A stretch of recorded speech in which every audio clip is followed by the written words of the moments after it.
Hey noobs, Mr. Frog here. Today, we're going to be taking a look at Loop Queen, Escape Dungeon 3, a turn-based dungeon crawling roguelike game developed by Hyde Games and published by Play Meow. This game is also the final installment in the Escape Dungeon series, which we have taken a look at on this channel before. If you are a newcomer to the series though, you may be wondering if playing the previous games is essential to understanding the plot for this one. While the game does do a pretty good job at recapping the previous games and giving background information regarding the events in them, Escape Dungeon 3 does contain plot points and characters from the previous games such as Shalith and Shunral. While it is not essential to have played the previous games to have a good time and enjoy this one, you may want to play the first couple of games to get the full enjoyment out of this one, as it does serve as a finale for the series and wrap up the story for the Sandista Kingdom.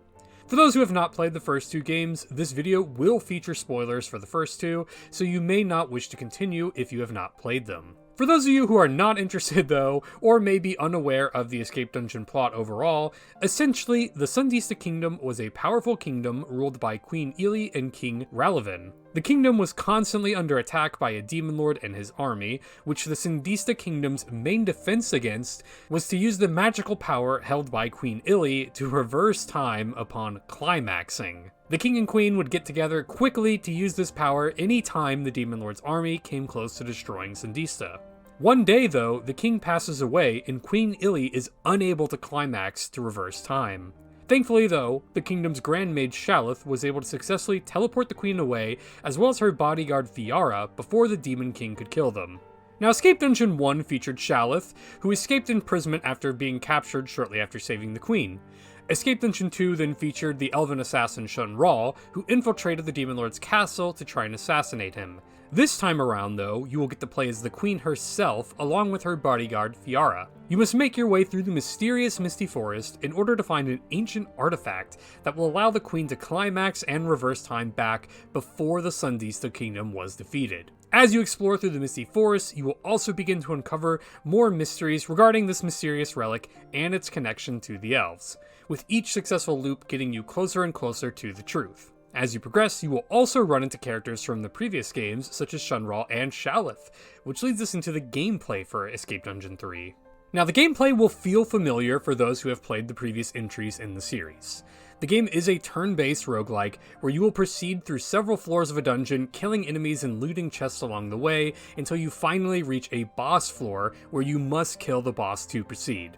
Along the way, you will gain XP for kills, which allow you to level up and select different skills and stat boosts at random.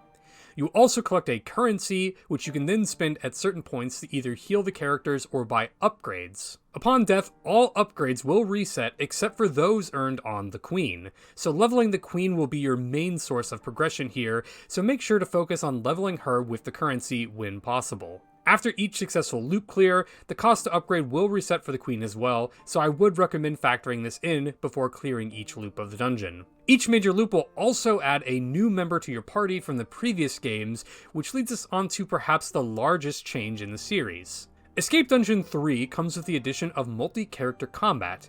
That is right, you will not only get to play the queen herself, but also both heroines from the previous games as well as her bodyguard Fiara, all in one party. In my opinion, this is probably both the best and worst addition to the series. When this feature works, it does feel very satisfying to switch between all available characters and set up very extensive combos against bosses.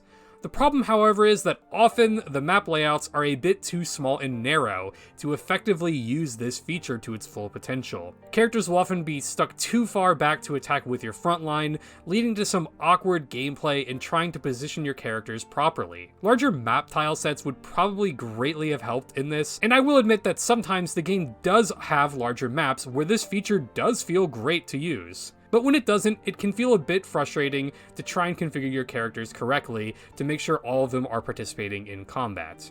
Regardless though, I mostly found myself primarily using Fiara to serve as a tank character and just letting the other characters provide support when needed, and this mostly worked just fine. The other major change here from Escape Dungeon 2 probably would be the progression system. Previously in Escape Dungeon 2, you would use memory fragments to purchase permanent upgrades to make each run easier. This time around, instead of purchasing specific stat upgrades, the main way of progression is done through the queen keeping all of her upgrades through each run.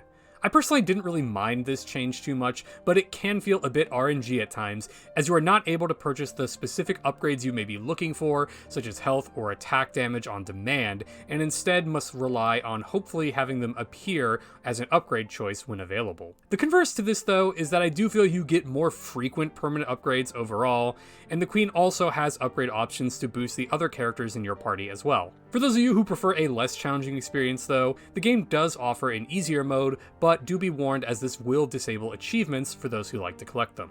If you do happen to fall in combat though, fear not, as you will simply receive an H scene in return, which leads us onto the real content of this game, the H content. The H scenes in Escape Dungeon 3 are primarily obtained when dying in combat.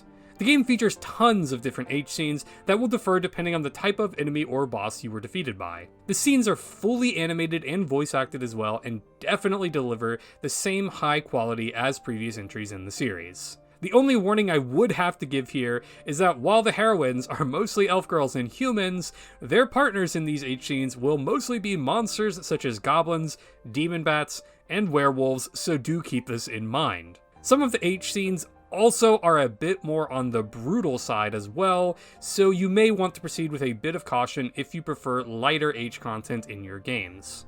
Overall, Loop Queen, aka Escape Dungeon 3, is another great entry in the series, with a few changes to its combat and progression systems.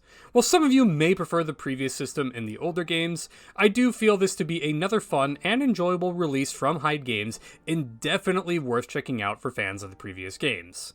If you are a total newcomer though, you may want to play the previous games first to get the full experience here, but you can definitely pick up and just play this one and enjoy it as well if you want. With that being said, Mr. Frog awards this game a Mr. Frog sip of approval. Once again, thank you to everyone for all the support, and if you'd like to see more H-game content, make sure to subscribe to the channel. Also, make sure to check out the Mr. Frog stream over on Twitch. Later, noobs.